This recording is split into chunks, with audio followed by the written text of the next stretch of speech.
Bapak Ustadz Nasir Jamil, kami persilakan. Terima kasih Ketua, Bapak Ibu anggota Badan Anggaran DPR RI yang saya hormati, Menko Pembangunan Manusia dan Kebudayaan, Menko Politik Hukum dan Keamanan, dan juga Menko Kemaritiman dan Investasi. Pertama tentu saya sebagai anggota Banggar menyampaikan apresiasi atas kinerja dan kerja-kerja yang dilakukan oleh Pak Menko, ya, di tengah suasana geopolitik dan ekonomi dunia yang tidak baik-baik saja. Dan tentu saja kita berharap agar apapun yang kita lakukan itu memberikan kesejahteraan bagi masyarakat Indonesia. Nah, karena itu kepada Pak Menko Maritim dan Investasi, saya pikir tidak ada yang tidak setuju dengan investasi, tapi investasi itu tidak meminggirkan kelompok-kelompok marginal di negeri ini, dan juga tetap menjaga kelestarian lingkungan kita. Jangan sampai investasi justru semakin meminggirkan kelompok-kelompok marginal dan juga kemudian kita tidak mampu menyelamatkan lingkungan kita. Yang kedua, saya juga ingin menyampaikan bahwa salah satu asumsi dasar penyusunan RAPBN 2025 itu adalah pertumbuhan ekonomi.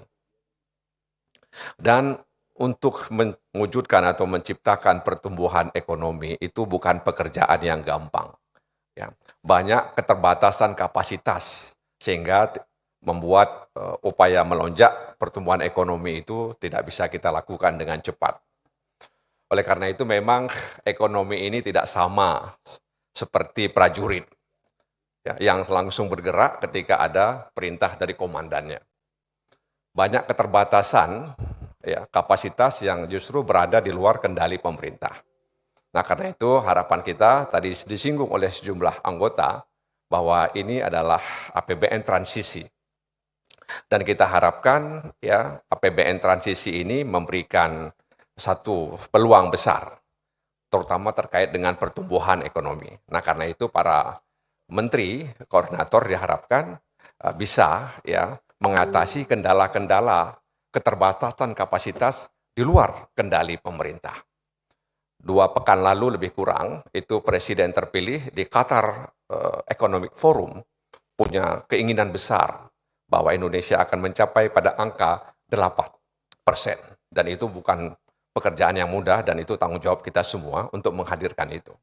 Nah, karenanya barangkali APBN transisi ini bisa memberikan satu harapan terkait dengan keinginan Presiden terpilih yang sangat bicara di Qatar Economic Forum. Yang kedua, dalam kesempatan ini saya juga ingin menyampaikan bahwa pasca reformasi 98, banyak daerah di Indonesia yang katakanlah berusaha untuk mendapatkan hak-haknya. Sehingga ada beberapa daerah yang ingin memisahkan diri dari Negara Kesatuan Republik Indonesia. Lalu waktu itu kita buat satu adagium bahwa pusat adalah pusatnya daerah. Daerah adalah daerahnya pusat. Ini untuk menjaga kesinambungan dan harmoni antara pusat dan daerah. Jadi daerah tidak akan bisa berbuat banyak tanpa ada intervensi dari pusat.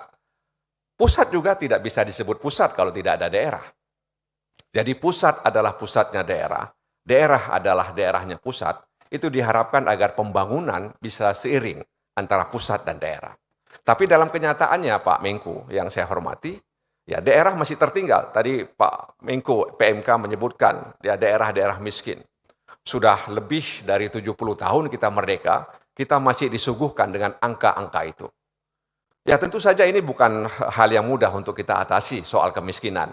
Meskipun sejumlah sosiolog itu mengatakan masih ada fungsi-fungsi orang miskin di satu negara. Ya, walaupun ini semacam sinisme, tapi bagi saya, ya tentu saja ada fungsi orang miskin di tengah masyarakat kita. Bayangkan kalau tidak ada orang miskin di tengah masyarakat kita, pakaian-pakaian bekas kita barangkali tidak akan bisa dibeli oleh mereka. Nah, oleh karena itu, pusat adalah pusatnya daerah, daerah adalah daerahnya pusat. Inilah yang harus semakin kita konkretkan di masa depan. Sehingga tidak ada lagi daerah yang tertinggal, ya mereka berharap agar pusat memberikan tool ya agar daerah itu bisa mandiri, terutama daerah-daerah yang beratribut sebagai daerah khusus, Papua, Aceh, dan lain sebagainya. Nah, oleh karena itu saya berharap mudah-mudahan adagium ini ya bisa kita realisasikan dan paling tidak ke depan daerah-daerah itu merasa bahwa mereka adalah daerahnya pusat dan pusat terus merasa bahwa daerah itu ya adalah daerah pusat. Dan mudah-mudahan dalam kesempatan ini saya juga memberikan harapan ya kepada kita semua, terutama bagaimana nasib nelayan dan petani. Setiap pembahasan anggaran ada nilai tukar nelayan, ada nilai tukar petani. Tapi nasib nelayan, nasib petani masih belum seperti yang kita harapkan. Saya khawatir, Pak Menko, ya, ke depan ketika kita bicara soal nilai tukar nelayan, nilai tukar petani, nelayannya sudah tidak ada lagi, petaninya juga sudah tidak ada lagi. Kita khawatir seperti itu. Ya, mudah-mudahan ini tidak terjadi, ya, terkait dengan nasib nelayan dan nasib petani di negeri ini. Dan yang paling terakhir, mohon maaf Ketua, saya juga ingin mengusulkan kepada Menko Polhukam terkait dengan struktur kementerian. Di Kementerian Keuangan itu ada Kanwil Bea Cukai dan Kanwil Pajak. Sementara di Kanwil Kumham, di Kementerian Hukum-HAM, ya, ada dua direktorat yang sangat seksi dan paling sering dibicarakan. Dan di situ juga banyak masalah.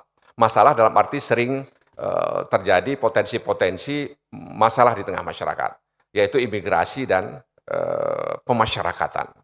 Ya, mungkin perlu dipertimbangkan ya ada kanwil pemasyarakatan ya yang berbeda dengan kanwil Kumham. Ada kanwil imigrasi karena imigrasi ini adalah tempat di mana orang masuk dan orang keluar. Ya, pemasyarakatan juga orang bermasalah semua di dalamnya.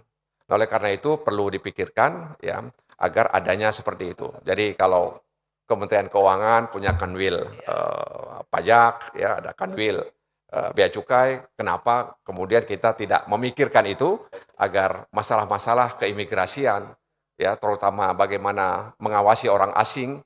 Saya ingin katakan kepada Pak Menko, PORA, ya pengawasan orang asing itu juga mengalami ya jalannya lambat sekali karena keterbatasan biaya dan lain sebagainya.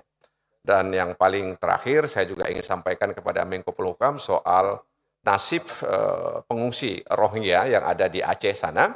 Ya, karena apa? Karena ternyata Perpres yang mengatur pengungsi itu tidak mengatur soal pencegahan dan kewenangan masing-masing organisasi atau lembaga yang mengurus itu. Akhirnya mereka ya terabaikan dan berpotensi terjadi masalah sosial di sana. Bahkan sebagian besar sudah ada yang kabur entah kemana.